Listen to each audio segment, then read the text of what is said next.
So this evening, I'm delighted that we have Michael Vatikiotis joining us to talk about his book and the subject of it, Lives Between the Lines, A Journey in Search of the Lost Levant. Michael Vatikiotis is a senior advisor at the Centre for Humanitarian Dialogue, a Swiss-based private foundation. He works on promoting dialogue and conflict resolution in Asia, Africa, and the Middle East. Formerly a BBC correspondent and editor of the Far Eastern Economic Review, Vatikiotis has been a writer, broadcaster, and journalist in Asia for almost 40 years. With family origins in the Middle East, he has lived in Egypt, Indonesia, Malaysia, and Thailand, as well as Hong Kong. His latest book is available for you to buy here, and for those online, do go to Amazon, where I think I bought my copy. Michael is a graduate of the School of Oriental and African Studies, like myself, I think possibly at the same time. Earned his doctorate from Oxford University and was awarded an honorary doctorate from the University of Maryland. So, Michael, welcome, and I'm going to hand over to you. Thank you very much, Quentin. And, it's great to be here. I have to say, it was a tremendous surprise for me to learn that there is a Levantine Heritage Foundation, and a great honor to be here today to talk about my Levantine heritage. Because I live and work in Asia, I'm probably going to bring a perspective to the Middle East that is rather overly optimistic. But I think that's useful at a time like this. And so I'm going to talk a little bit about my book and my family, but I'm also going to bring the sort of subject of Levantine culture to the present day. So with your forbearance and indulgence, I will sort of begin the presentation along those lines. For 100 years, starting with the opening of the Suez Canal in 1869, and ending with the Anglo-French invasion of Suez in 1957, which was coincidentally the year of my birth, the Middle East enjoyed a remarkable period of growth and prosperity. It was an era marked by an influx of economic and political refugees from Europe, followed by a remarkable boom in commerce and industry, supported by relatively passive and tolerant Ottoman rule. Yet, almost as soon as the seeds of this prosperity were sown, European imperialism intruded and set the stage not just for the redrawing of the map in the Middle East, but also the partition and emasculation of the region's vibrantly plural and productive society. My Greek, Palestinian, and Italian family were early beneficiaries of the first half century of this period, which saw a flowering of a European-tinted Levantine culture and society. My Greek great-grandfather, Yanis, he plied what was called the kaiki trade. That was the kind of boat that plied the islands, between the islands of Greece, Venice, and the Middle East, between the Greek islands and the coast of Palestine. He eventually settled in Saint Jean d'Acre, or Acre, as it's called today, Akko in Israel, after he met a Palestinian woman from Nazareth who was working for the local Greek taverna. My Italian great-grandfather, Giacomo Sornaga, was the son of a prosperous Jew from Livorno in Tuscany, who made some money in the cotton ginning operation in the Nile Delta. Giacomo eventually became the manager of the Cairo post office, which was an Italian monopoly at the time, mainly because they were able to print stamps. The Egyptians, in fact, claimed that the post office was a pharaonic invention, but in fact, because they couldn't print the stamps, they had to hire the Italians. So imagine, their fathers, my great-great-grandfathers, struggled in the first half of the 19th century with turmoil and economic uncertainty in Europe. Much of Southern Europe was a landscape at that time of conflict and crisis related to, on the one hand, the unification of Italy, and on the other, the Greek Revolution. But no sooner had the Greeks defeated the Ottoman Turks in 1829, they went back to relying on trade with the Ottoman Empire to make a living. So my ancestors on the Greek island of Isra, they fought the Turks with fire ships, but then immediately went back to trading with them after the independence was attained, because Greece had nothing. They only had the Ottoman Empire to rely on. Garibaldi in Italy promised the Jews of Italy protection and a role in the national struggle, but they didn't trust him, and many left for Egypt, where the liberal policy of the then Ottoman ruler, Muhammad Ali, offered opportunity for business and professional advancement. Now they and thousands like them enriched themselves, but also the society that embraced them. At the height of this period, the last decades of the 19th century, the cities of Cairo and Alexandria rivaled European capitals as cosmopolitan centers. At one point, I believe Alexandria had a population of 300,000 Italians. Now, in the course of writing this book on my Levantine family, I tried to imagine and recreate some of the more notable moments of that period. And having learned that members of my family, the Sornagas, attended the opening performance of Verdi's majestic opera Aida at the newly constructed Cairo Opera House, I tried to describe or recreate the following scene. It's Christmas Eve in Cairo in the year 1871. A well-dressed crowd, including dignitaries from all parts of Europe, are settling into the plush seats of the brand new opera house. Men wearing starched dress shirts and black tails peer in the dim glasslight at their programs. Women in richly colored silk dresses glitter with a kaleidoscope of jewelry.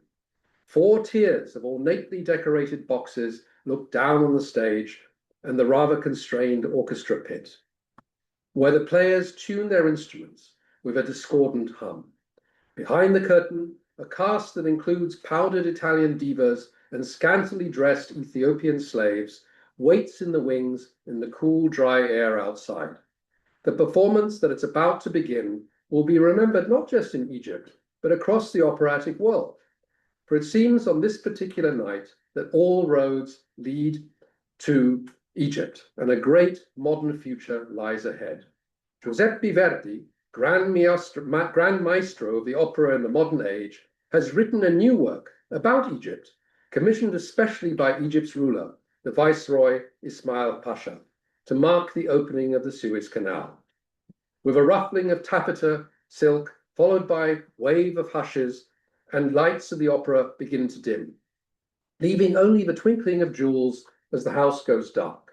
The audience is barely able to contain their excitement, for not only are they about to watch Verdi's greatly anticipated new opera, but there are European nobles and notables among them, including the French Empress Eugénie, with whom Ismail Pasha is secretly, or perhaps not so secretly, besotted. It was her second visit to Egypt. The grand dame of European aristocracy was the guest of honor at the opening of the Suez Canal. Most of the audience are Europeans of one sort or another, from the high-born and the noble invited for the occasion to the new bourgeois elite, Greeks, Italians, Jews, Armenians, perhaps a few down-and-out Russian counts and countesses here and there. Their conversations slide bewilderingly between Italian, Greek, and mostly end up in French. Also among the audience are the new rich of Egypt. A perfect miracle to see a fez in the theatre of Cairo, wrote the Italian critic Filippo Filippi. Copts and Jews with strange headgear, impossible costumes, colors which clash so violently that nothing worse could be imagined. So there you have it, Levantine cosmopolitanism, here including Egypt, as well as the traditional Levantine core of Greater Syria, southern Turkey and Iraq, has its roots in the manner by which ancient Greek and later Roman imperial ambitions were forced to accept the need to have outsiders manage their empires. This was no accident. This degree of cosmopolitanism was simply a way of managing larger imperial structures. Before my European antecedents, there were others who contributed to the Levantine mosaic: Armenians, Circassians from the Caucasus in the north, Assyrians and Kurds from the east of the Euphrates River. This creative diversity started to decay after Western European pressure on the Ottomans forced the Ottoman capital, Constantinople or modern Istanbul, to assert a more direct bureaucratic rule over its possessions in the Balkans and the Middle East. This in turn fed into nascent Islamic and later Turkish nationalism that alienated the Arabs and fueled anti-Christian violence.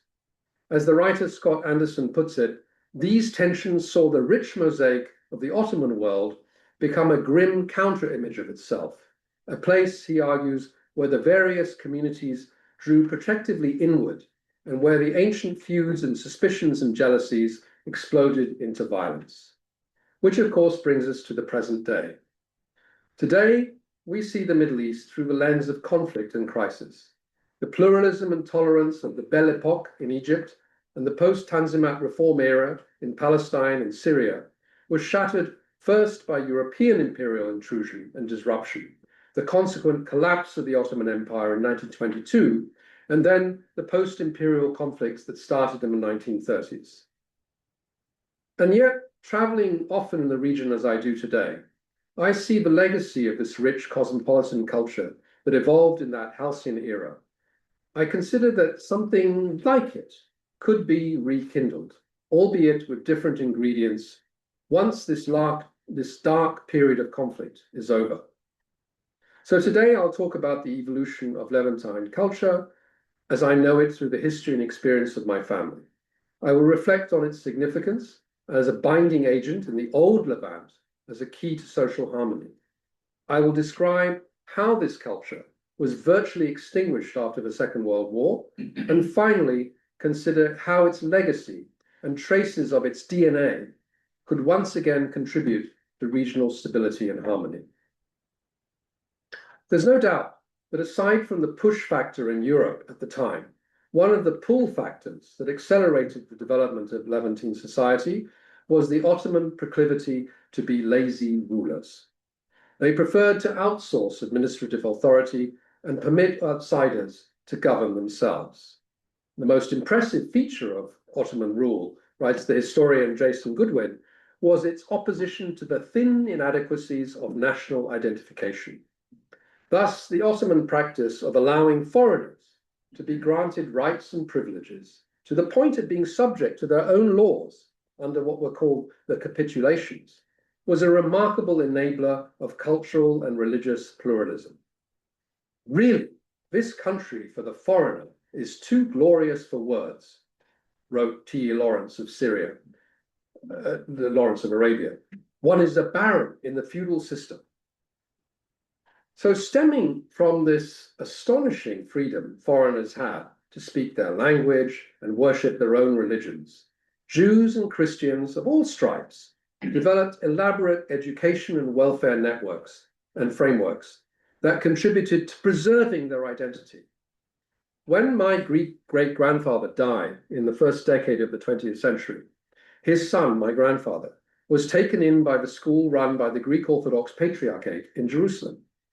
My Greek-grandmother's family arrived in Palestine as monks, sinking their own capital and labor into restoring ancient Greek Orthodox monasteries that remain to this day important pilgrimage sites.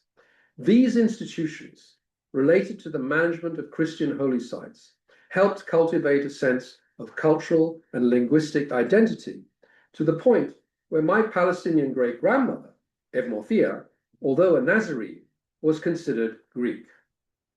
On my mother's side, the Italians in Egypt were considered valuable pillars of Egypt's modernization under Muhammad Ali and his successors. The Jewish Sornagas married into a rich Catholic family, the Piattolis, one of whom, Luigi, made his name in Alexandria, designing new buildings and decorating churches, which can be seen today. My great-uncle Samuele established a ceramics factory along the banks of the Nile that became a household name for tiles and ceramic fittings, and again, remains so to this day. The Levantines, and here I speak mainly of Greeks and Italians, though their number also included Armenians, Maltese, as well as French and various other descendants of the Latin era from the Crusades, helped develop the region we loosely call today the Middle East into a prosperous place that soon attracted the attention of European powers. The title of my book, Lives Between the Lines, refers to the British colonial obsession with drawing lines and boundaries. At the age of 17, in December 1917, my paternal grandmother, Paraskevi, was standing just inside the Jaffa Gate to the old city of Jerusalem. It was a bright but chilly day. She had joined an expectant crowd, waiting for the arrival of General Edmund Allenby after his defeat of the Ottoman forces. General Allenby's modest entry into the city of Jerusalem on foot, stopping briefly at the Ottoman police station and the offices of Thomas Cook, before speaking to the crowd from the base of the King David Tower, marked the start of the British mandate in Palestine, the immediate precursor to the establishment of the State of Israel. One of the first things that Allenby did in Jerusalem was to decree the organization of the city more formally into quarters. Thus, the defining feature of Jerusalem today are its Arab, Christian, and Jewish quarters, Armenian as well. Something that before 1917 was never recognized by the city's diverse society. Jews and Christians would play football in the Arab quarter and on the huge site that is the Al-Aqsa Mosque. But Allenby decided that this should all be organized into different quarters and people would belong in their different areas. The British kept drawing lines. The Sykes-Picot Agreement of 1916 divided the Levant between French and British spheres of influence. As a result, Levantine society felt that they had to belong to more geographically defined areas, such as New Syria, Iraq, and Egypt.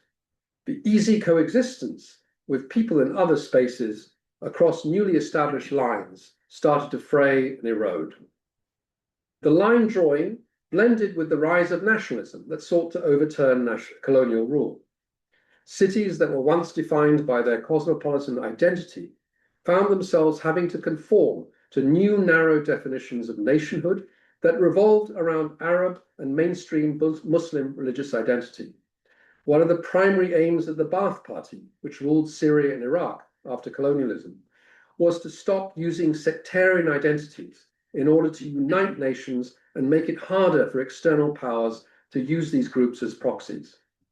Many of the old Levantines with means started to leave.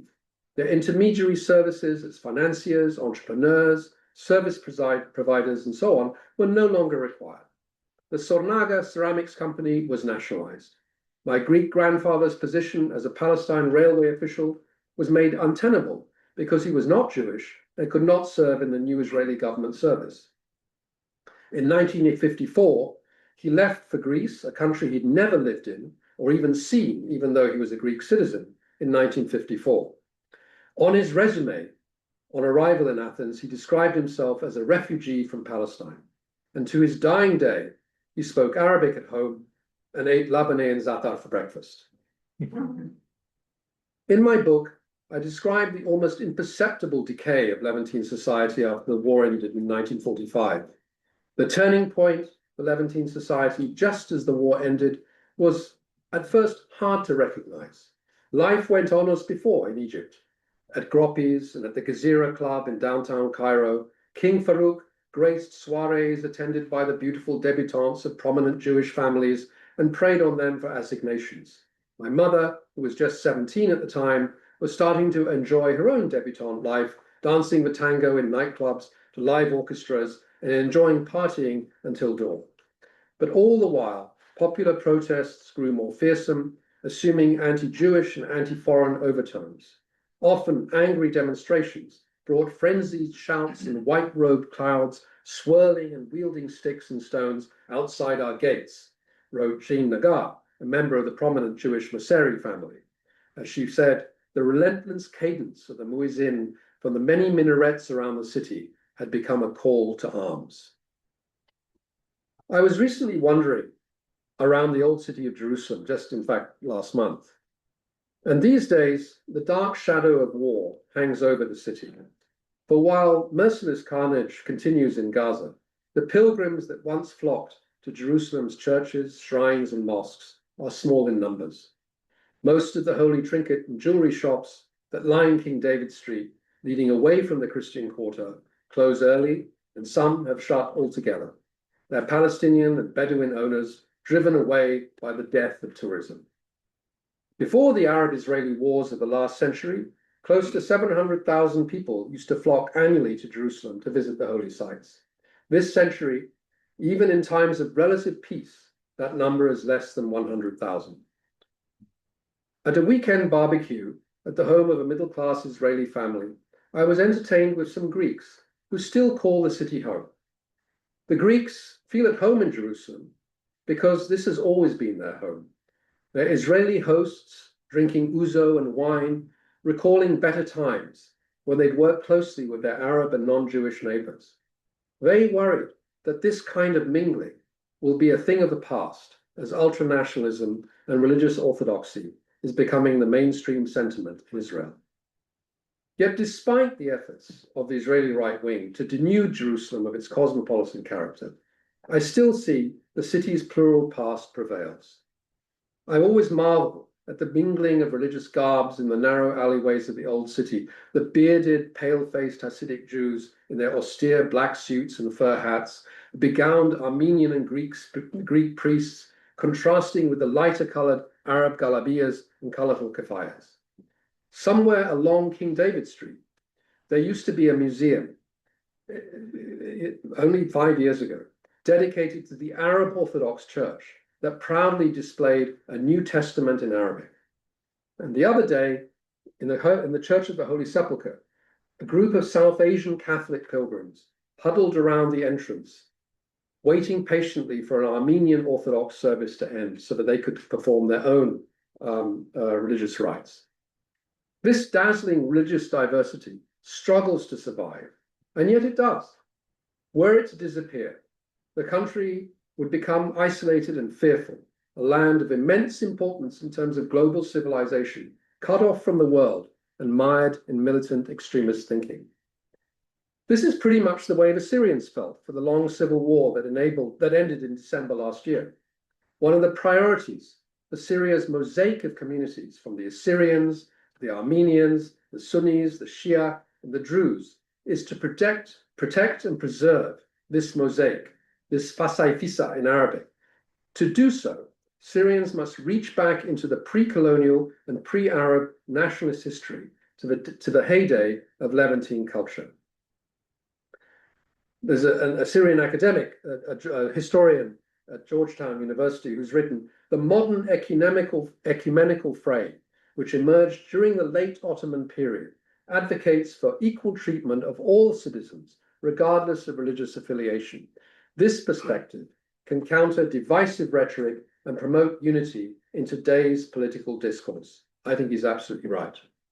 Current modern thinking in the US and Europe, however, has been an impediment to a revival of Levantine pluralism, in my view. Instead of encouraging pluralism, the Middle East conflicts of the past 2 decades have reinforced negative views of mixed societies as Europe faced a flood of migrants pouring in from war-torn Syria and Iraq. Almost half the population of Syria was displaced over the past decade of civil war. In Europe and the United States, exceptionalism and singular identity is returning to center stage. Right-wing populist parties in Europe are winning votes by campaigning against migrants, mostly from Africa and the Middle East, and by advocating policies of deportation. Tolerance of others has become harder to accept in societies overwhelmed by unemployment, poverty, and social dislocation. At the same time, never has the world seen so many displaced people in search of refuge. I hark back to my great-grandparents' experience coming out of Europe in the mid-19th century, where they were able to arrive in the Middle East and be welcomed. Well, the reverse has definitely not been true in Europe in this current era. Climate change has also bred conflict, displacing almost 40 million people across Africa and almost half the population of Syria in the past decade of civil war. This frustration of people left without hope and turned many to extremist and dogmatic interpretations of Islam. So, whereas in my great-grandparents' generation and that whole exodus from Europe, there was a haven, if it goes the other way from the Middle East, there is no haven. And this in turn has reinforced intolerance and I think worked against reinforcing pluralism. Despite these challenges, I do see faint signs of the old Levant coming together, fitfully and in bits and pieces. Last month, at a meeting in Amman, the capital of Jordan, think tanks from the Levant and Iraq gathered to consider closer regional exchange and cooperation. No doubt, the end of the conflict and changes in Syria helped make this happen. There was something rather magical about this gathering of modern Levantines, new Levantines. There were Syrian Druze, Kurds, Arabs, Sunni and Shia, Iraqis, Shia and Sunni, French-educated Lebanese, and mild-mannered Jordanian Bedouin Arabs. Many might say the Levant lacks the political will and is too afflicted by conflict to consider reviving these old ties of trade and culture that once defined the region. No one listens to civil society in a region dominated by state intelligence networks propping up governments of questionable legitimacy. But as one participant said to me, we can't wait for an international order to fix this region. We have to be looking for the new parameters of regional architecture, the new, if you like, the new ways in which we can come together regionally. And that's why this meeting was important. Some of these parameters became clear during the day-long discussion in Amman. The need for more dialogue across borders, the sharing of lessons learned regarding communal integration and decentralization, and the urgent need to foster mutually beneficial trade and business networks. Despite my family origins in the Levant, and in spite of my efforts as a private diplomat, I've struggled to persuade others to imagine the restorative and stabilizing influence of traditional ecumenical pluralism and multicultural interaction in the Levant. The long period of ideologically driven nationalism, strongman rule, and then vicious internal conflict has almost erased memories of a period where the myriad cultural and confessional communities of the Levant made for a vibrant and interactive contact that was, for the most part, mutually beneficial as opposed to divisive. Recently, I met an Iranian academic, his name is Nadir Habibi, who calls this the shared culture of the pre-colonial era that greased the wheels of trade. This habit of mutually beneficial interaction arguably built trust between the mosaic of communities. Its disappearance fueled communal suspicion, treachery and betrayal, and ultimately paved the way for the proxy wars that afflict the Levant today. But I believe that memories of the old Levantine shared culture must be revived and harnessed to support closer regional ties as a building block of peace. The current crisis is an opportunity. With Iran's axis of resistance and retreat, Syria in the throes of state building, and Lebanon for the first time in years enjoying a period of relative stability, now is the time for thinkers, activists, and policymakers to consider what it will take to reawaken the shared culture of the Levant. The basic building blocks are interaction to chip away at decades of mistrust and instead create understanding, pooled educational and civil society resource to promote social dignity and mobility, and the facilitation of trade and business ties. Now, this all might sound hopelessly optimistic and foolishly fanciful. How, I'm asked, does the Levant in the traditional sense accommodate aggressively Zionist Israel and the transactional Gulf states with their ersatz societies? Are they the new Levantines? The other week I was in Beijing and I had an argument with Prince Turki Al Faisal from Saudi Arabia, who's an intimidating figure to say the least. He was adamant that the Middle East lacks the political will to come together and remains a prisoner of Israel's endless wars and a supplicant of larger power relations. The old Levantine in me begged to differ. It must equally have seemed unimaginable, I said, that Europe would come together and unite after the Second World War. Yet the dream of a united Europe began by persuading policymakers that the only option for lasting peace was to build a European Union. Well, that's perhaps a little too ambitious for the Levant. But as one of my Jordanian friends told me once, the only thing we dream of is being able to drive to Damascus for lunch and be back in Amman by the evening. Thank you for listening.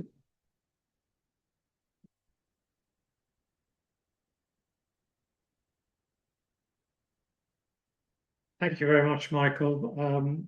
Very interesting, entertaining, thought-provoking as well. Now, we've got time for questions from the audience here and online. If you're online and wish to make a comment or ask a question, please either turn your camera on and wave, or use the Zoom hand wave function, or put a question in chat and we'll read it out. But would anyone like to start? Take over. Thank you very much for your talk. I really enjoyed it and it was very interesting. I am Palestinian. You're honest, friend. Yes, I am. And I very much identify with what you say. And when I look at the albums, photo albums of like my people from the previous generation, even these this kind of texture, social texture comes across, and I'm always envious of their lifestyles because of that. But I do wonder about how realistic it is to imagine if the future we discover, not just in terms of like, I think in our DNA, almost cultural DNA, I'd say, that pluralism exists. Like I'm from Bethlehem, for example, that maybe particularly is a city or Jerusalem that have experienced the influx of all kind of foreigner throughout centuries, like we are a city that known tourism before tourism was invented, Yeah. But somehow I think that what you described, the wonderful facade or mosaics that constitute the Middle East, were a function of empire because they had a sovereign that was able and willing to accept the plurality. I don't quite know, like once we've entered this new age of nation states, they are kind of like, my friend here would call them pharmacons probably. Yeah. What's it? Pharmacons. So they use that word. Yeah. What's the word? Kill and cure. Yeah. So kind of they offered people self-determination or that sense of that, we democracy, we want to rule ourselves, but took away the possibility of pluralism. Yeah. So I don't know. In a way, I'm very torn between because as Palestinians today, we really are asking for self-determination. In fact, we are acutely aware of the lack of our right to self-determination. And yet I also want to see a pluralist society. So I don't know how you it's interesting. It's interesting you say that because one of the narratives that I've picked up more recently in the Levant is blame it all on Nasser. Nasser was evil. He introduced this nationalist, germ, that destroyed our society because it tried to pull all the Arabs together. When of course, as you say, it's not a natural. It's not a natural state. These are all communities, whether it's different religions, whether it's different locations, whether it's different peoples. They all have different communities. And what Nasser did was essentially impose Arab identity, Arab nationalism. And as I was saying, with the Ba'ath Party, that's what they deliberately wanted to eradicate that diversity.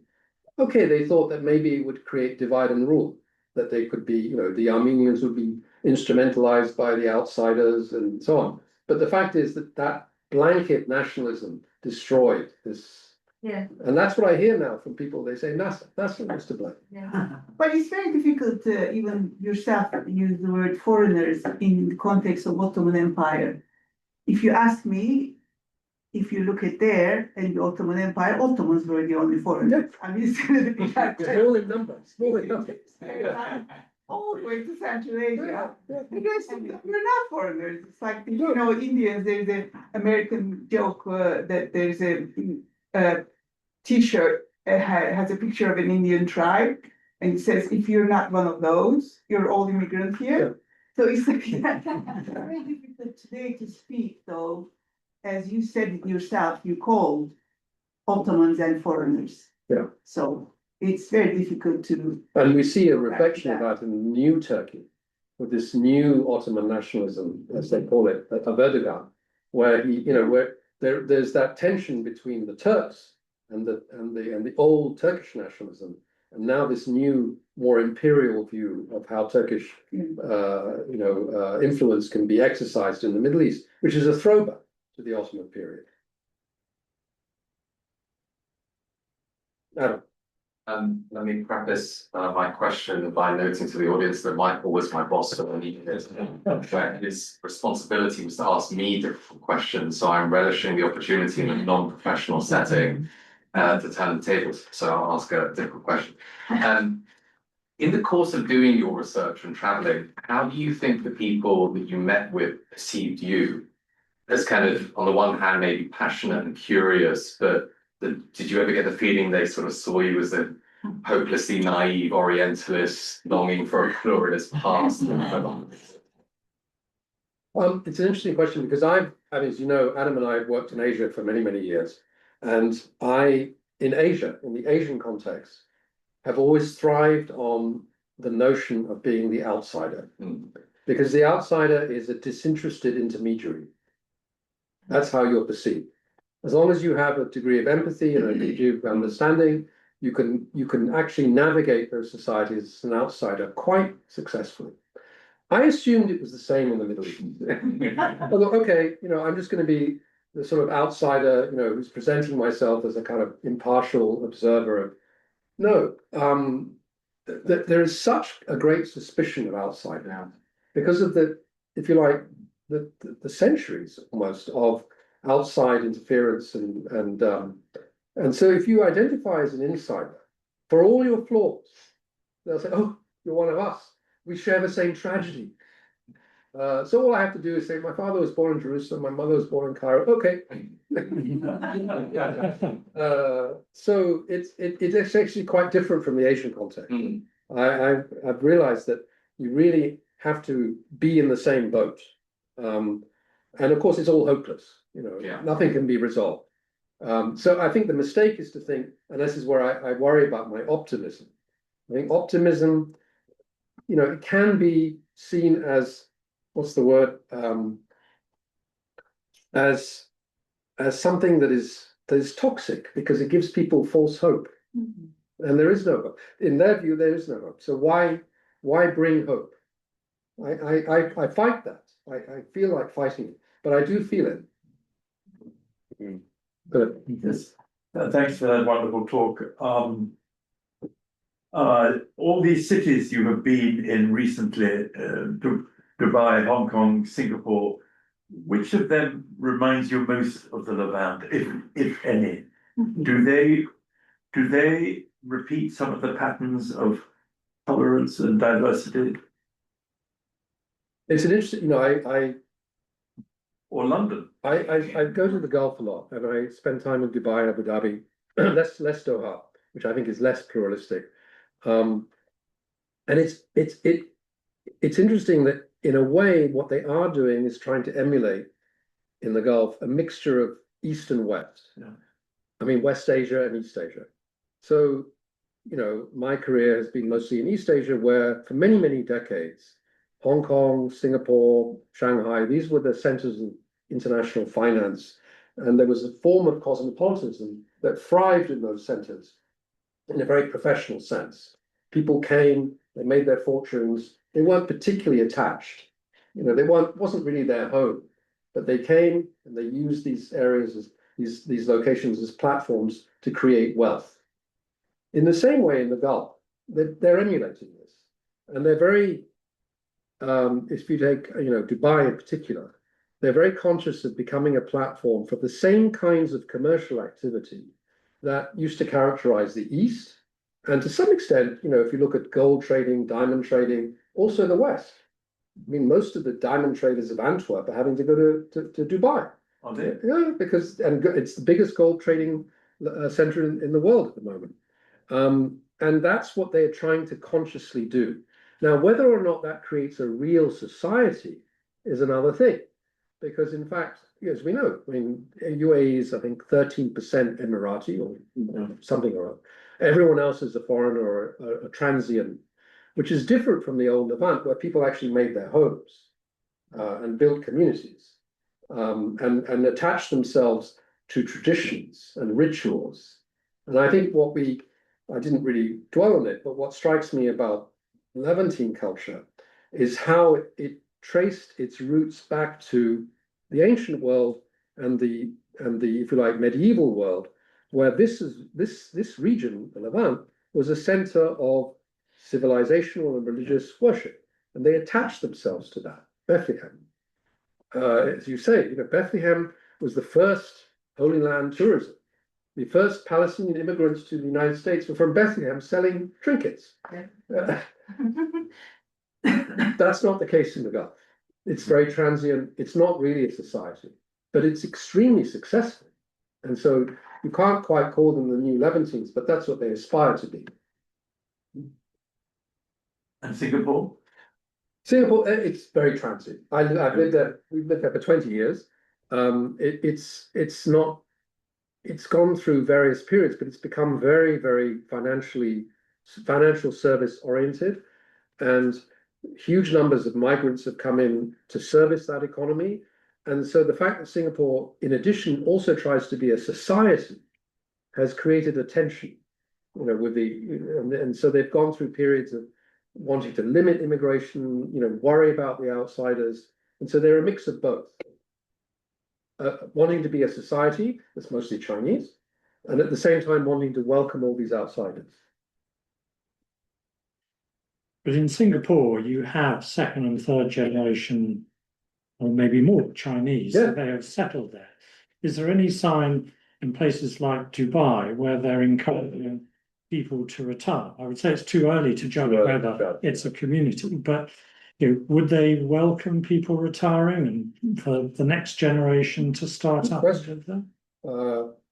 I mean, what strikes me about those societies is that their interests are completely impermanent and flexible. And so what's good today may not be good tomorrow. And it's very hard to build a sort of a continuity on that basis.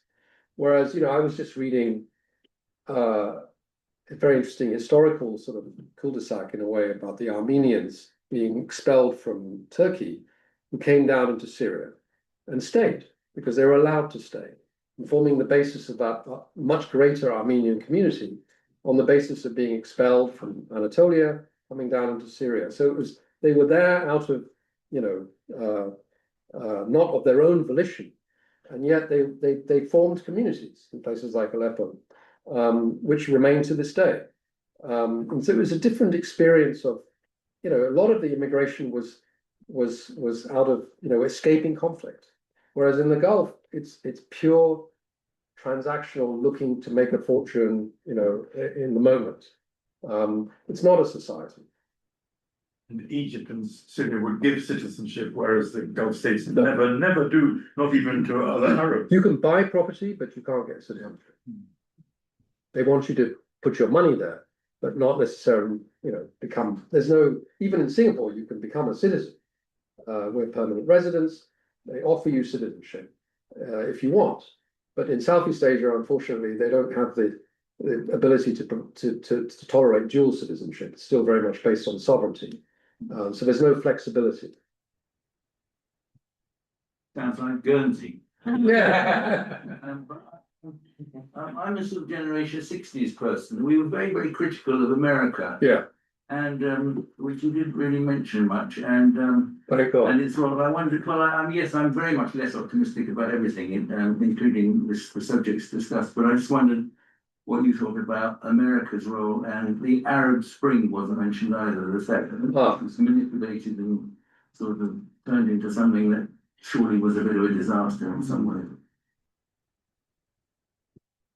Well, as I mentioned, there was the old Arab nationalism that was an impediment to sort of diversity and pluralism, and then the Arab Spring contributed in a different way to intolerance, because it scared many of these regimes into fearing the Muslim Brotherhood, fearing the currents in their own society, and it doubled down on that intolerance.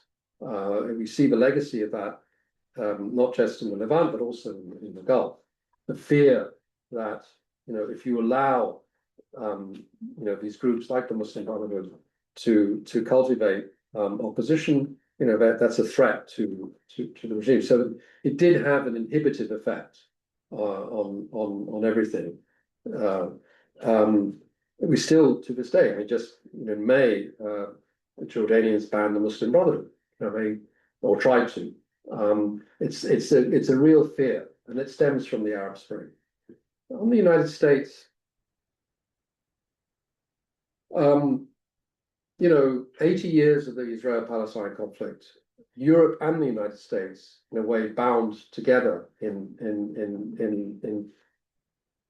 making sure there's never really been a satisfactory resolution of this conflict. And that remains the case. Maybe the dam has broken slightly with the current situation in Gaza. Just today, the British Prime Minister announced that he may recognize the state of Palestine if there's unless there's a resolution of the Gaza. But that's not really a very satisfactory statement. But the fact is that more and more people are looking at the Palestinian issue because of what's happening in Gaza. But I still think that the majority of people in the region would rather see that issue go away. I was recently in Israel, and even the liberal Israelis that want to see an end to the war in Gaza, it's not because they want to resolve this issue. It's they just want to put it back under the table. They just want this to go away because people don't see a realistic pathway to Palestinian statehood. And so, yeah, we're still in that unfortunate position. Is the opera house still there, the old one? No, they built a new one. It's awful. There is a new one, yes. It's a Japanese designed opera house. So the old one is It gone. burned down. Wow. It burned down in the 1970s. Yeah. Ah, It was made of wood, right? It was wooden. was it? It said that they wanted to hide the beam of the props and things. But I think in the new opera house in Cairo, there is a little museum Yes. about the history of opera and was much used in the Second World War to entertain the British troops. I went to the new opera house to see a version of Aida when I was there in 2019. And it's a horrible place. It's a concrete mausoleum. Yeah.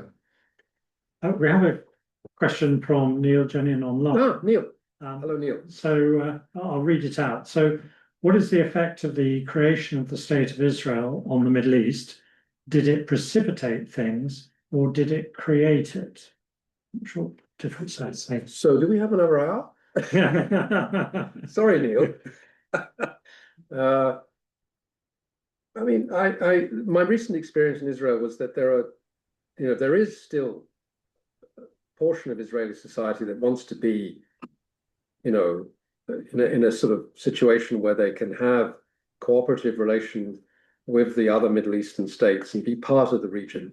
But they're a dwindling minority. And there is this rather messianic, strangely irrational emerging majority that doesn't regard the neighboring Arab states as at all something that they want to tolerate or live with. And this is a shame. So I think that that dwindling number of people who have this old vision of the state of Israel living in a sort of fairly uneasy but nonetheless pragmatic relationship with its Arab neighbors is rapidly receding. And the new vision is one of Israel needs a security buffer, which would include parts of Syria, parts of Lebanon, even parts of Jordan, in addition to annexing the West Bank, and so that's unfortunately the reality. It is a very irrational, but nonetheless almost dominant vision. So having said that, how can we be optimistic? Well, because I do think that, eventually there will have to be constraints imposed on Israel from outside. I mean, otherwise, there will just be. Who will do that? Certainly It not. has to be the United States. It won't happen. Well, Never happened. It'll never happen. it's the only country that's capable of doing that. Enjoy the belligerence. Yeah. But I think that's the only. I mean, otherwise there is simply no constraint.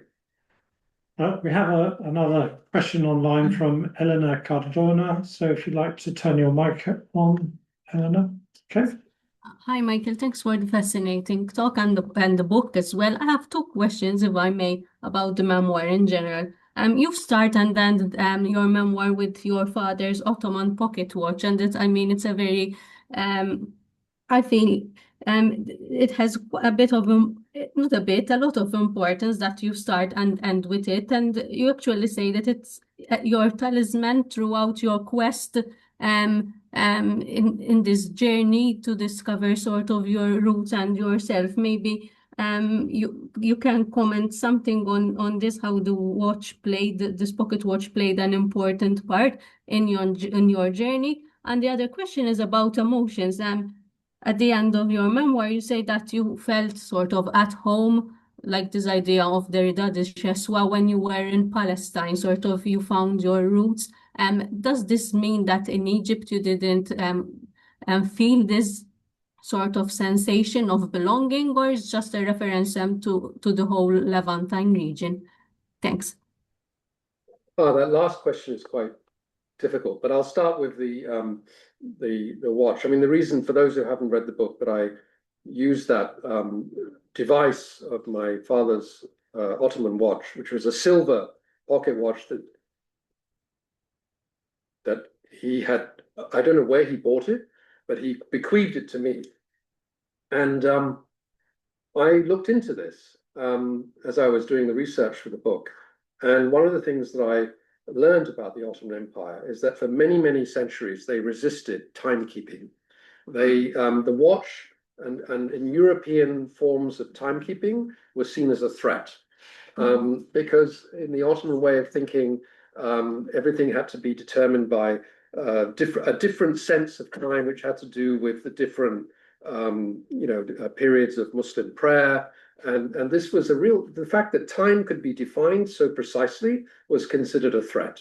And so watches and clocks, which started to come into the Ottoman Empire in the 15th, 16th century, were seen as initially something that had to be resisted.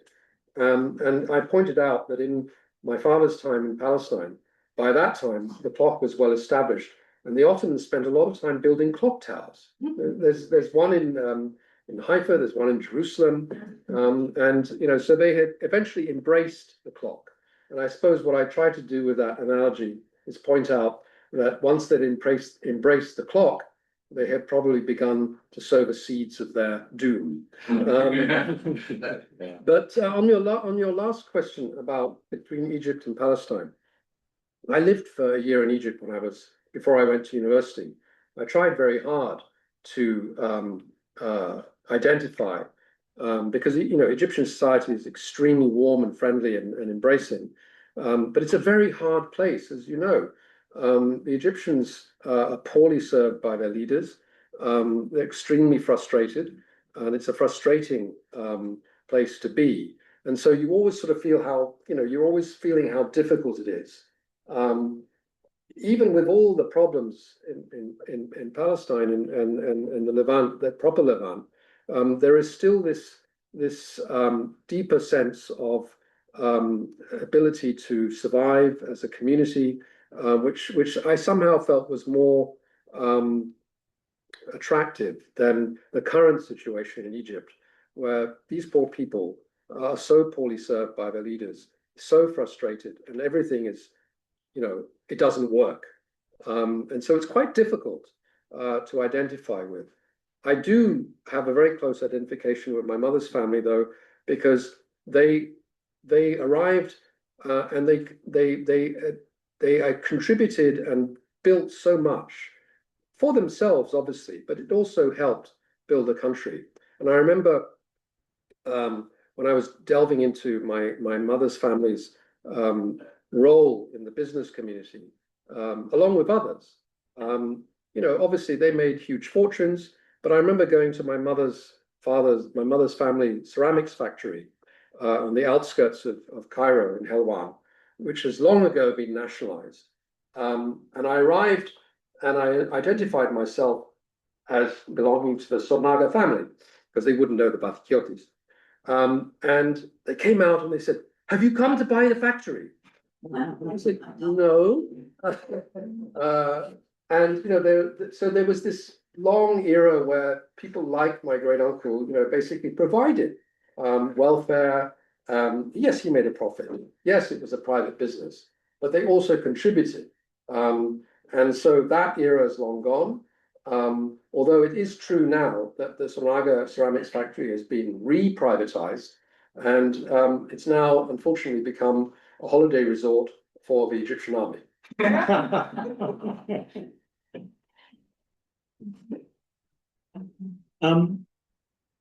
So just, we talked about, maybe not being much optimism about, let's say, political will in creating new connections. But what is there perhaps at the ground level in terms of activity, associations, facilitation? I'm reminded of when I started in the Foreign Office, I was on the desk for the Republic of Ireland. And it was a tricky time. Was a tricky time. We just lost an ambassador who was assassinated. The hunger strikes were just starting. There was a lot of conflict. But there was political will of a sort. But it got pushed down, and we created something to encourage measures to encourage mutual understanding. MIMU, we called it. MIMU. And it was things like joint teams in football and so on, and cultural exchanges, which were sort of totally apolitical. They were sort of focused on something that completely different to the politics and religion. Is there any sense that sport or culture is a medium to, let's say, create a groundswell for future optimism? I think it's business. I think culture plays a role, but I think, don't forget, in traditional Levantine culture, your culture was closely associated with what you did and how you made your living. And so business, commerce, trade, it's very important. So when the new Syria emerged after December last year, the first thing the Jordanians thought about was, we can go and sell our vegetables. We can trade. We can now go to those communities with which we have long-standing links, traditional ties, but we can sell them things. Because Jordan is a small market. It has a thriving business community because it's had stability, but no market. And most of the Jordanian business community is Palestinian, and they refuse to do business with Israel for obvious reasons. So they want a kind of a market. And so that's I think the leading edge of this new possibility of interaction across the lines. It's going to be led by business. I think education comes next. A country like Syria, where teachers were paid, $5 a month, there isn't really an educational infrastructure anymore. And so that needs to be rebuilt. And there are countries in the region that can help do that. There is an Arabic syllabus for international IB, which can be imported and used in the Syrian context because it's been developed outside in Jordan, for instance. But what gets in the way of all this initially are states. The state, is very resistant to this kind of, the state security. Everything is, suspicious. Why would we trust these people? We have to overcome that first. But within a week of December 8th, the vegetable trucks were going into Syria. Now, interestingly, the Syrians then imposed huge levies on this trade. And I asked, well, why was that happening? Said, because they have no cash. So there is stuff that has to be sorted out. But the impulse is there to trade and to interact on that basis. So are there any international agencies who are, let's say, above the state level who could facilitate? There used to be. It was called the United Nations, but I think that's coming to an end. And so I think what the region is going to have to do is fend for itself a bit more, or look for other sources of funding. There's a move to sort of look to the global south a little bit, realizing that the UN cornucopia is about to be severely limited. UNRWA, which everyone looks at through the lens of Gaza, basically has provided welfare for 6.5 million Palestinians elsewhere in the Levant, schooling, health, and so on. If that disappears, someone's going to have to provide that, and it's not going to be the UN. Yeah, just to say, although I'm from Bethlehem, I'm gonna bring you tidings of great disappointment. one of the things that I've come across recently is the understanding, a better understanding of the project of Saudi Arabia. Yes, You know, the Saudi Arabia talks about 2030 big project. And I think somehow it's unfolding under a radar that we're not completely aware of, but they are very ambitious. And I think that project is likely or possible to kind of establish Saudi Arabia as a compass force, almost like a regional, apart from key regional force, but almost like they might want to play the role of the sovereign of the region. And that's not according to the lines that you've described, but more like according to a very hyper terrifying vision of a neoliberal society where it's all about money. yeah, And, sort of, they already digitize everything, everybody's data is in everything, and they think it's big progress. So I don't know whether because you said you spent time in the Gulf. not Saudi Arabia. I know Saudi Arabia. No, it's just that I'm scared that in fact the challenge is even bigger because as far as we live in the world where the economist speaks and defines everything, or in a neoliberal world. I just wonder though, I because don't know whether because I think the Saudis are trying to emulate the Gulfies. They're trying to be like Dubai and Abu but Dhabi. better. They want to be better, but the problem is that Saudi Arabia has a society. It has a Yeah, real society, yeah. which is fundamentally quite conservative. So how much can they emulate that kind of fluid, flexible, entrepreneurial? I wonder. I know that they aspire to this. Yeah. They want to be the hegemon, but they don't have the flexibility that the Gulf has. They seem to try. They're trying. Yeah, I just wonder. I hear you, but I wonder how far they can go. And what happens if one day Mohammed bin Salman is, Yeah, exactly. assassinated by the Wahhabis, Yes, yes. So that's always lurking in the background. They will take their revenge at some point. Let's not end on that note. That's very optimistic. Can I make a comment, Mark? It's a sort of cause and effect comment. But in 1922, my uncle Alex Isigonis he left. Isigonis? Yes, You signed him in? as a refugee. And in 1957, the Suez Canal closed. And as a result of all that, the ships were having to go right round the toe of South Africa to bring fuel to us. And so Alex boss at that time was a guy called Len Lord at the BMC. And he called Alec into his office and said, "We have to design a small car." The Mini. That was the birth of the Mini. For a Mini. Isigonis, designer of the Mini. And it's still. I still have one, by the way. I've owned 3 of them. I recently gave a talk. I live in the Midlands near Coventry, and I recently gave a talk to the local history society. And I was searching around for a Midlands Levantine, and of course, Alex Isigonis was the man I chose. And tell you about himself. Well, it's interesting what you say, because of course the Suez Canal today is it's not shut, but it's severely limited by Levantine. And the shipping is going around the Cape at the moment. And now I talked to the Greeks about this, and I said, so surely you're concerned about the fact that the Suez Canal is severely limited, the Red Sea is always challenged, because they dominate the shipping industry. Sure. They told me, they said, look, we don't care. If ships go around the Cape, it's more ship hours. We make more money. So what do we care? That's the Greek shipping industry. I couldn't help thinking about your Ottoman plot phobia. It's kind of like AI right now. Yeah, but we're all having to embrace it. Yeah. Funny you mentioned that. I'm from South Africa, and I've got a Greek friend because my mom's Greek, and he's a ship charter, and he said to me, "It's booming like It's booming. It's like crazy. Yeah. Yeah.